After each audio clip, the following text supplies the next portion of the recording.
السلام عليكم ورحمة الله وبركاته. شقة في منطقة قصر اسكندرية الدور السابع، في نفس النموذج الدور السادس برضو، نفس التشطيب نفس النموذج بالظبط.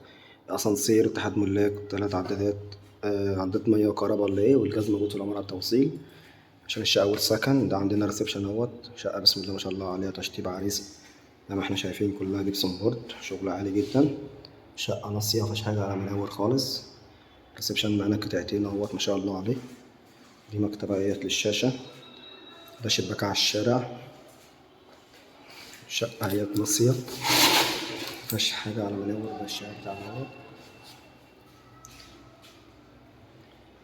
شقة الله أكبر عليها، هي مش محتاجة أي مصروف خالص. عندنا طرقة التوزيع اهيت، فيها ال3 أوض والمطبخ والحمام.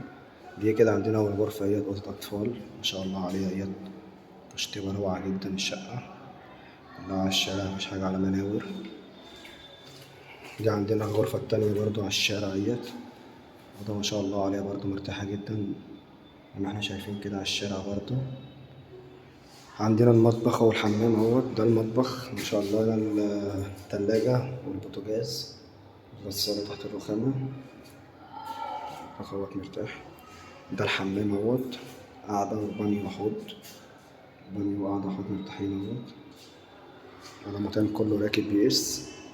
عندنا الغرفة التالتة اهيت، أكبر أوضة في الشقة، أوضة ما شاء الله عليها، 4.5 في 4 اهيت مرتاحة، البلكونة على الشارع. الشقة تشطيب ألوانات هادية ما شاء الله عليها. البلكونة اهيت، البلكونة بسم الله ما شاء الله عليها، شقة هوا وشمس مش مجروحة خالص، موقع ممتاز جدا. تالت نمرة من شارع 16 وشارع الإدارة التعليمية، قريبة لجامع فاطمة الزهراء والتأمين الصحي. الشقة في الدور السابع، أسانسير، البرج 14 دور، تسلسل ملكية وحصة في الأرض. في نفس النموذج برضو في الدور السادس، يبقى عندنا الدور السابع والدور السادس نفس التشطيب ما شاء الله عليهم، تشطيب أول سكن، خالصة عداد كهرباء وعداد مية، والغاز موجود في العمارة على التوصيل إن شاء الله، لو حصل نصيب اللي يشتري يجيبه باسمه على طول. الشقة مش محتاجة أي مصروف خالص. السلام عليكم ورحمة الله وبركاته.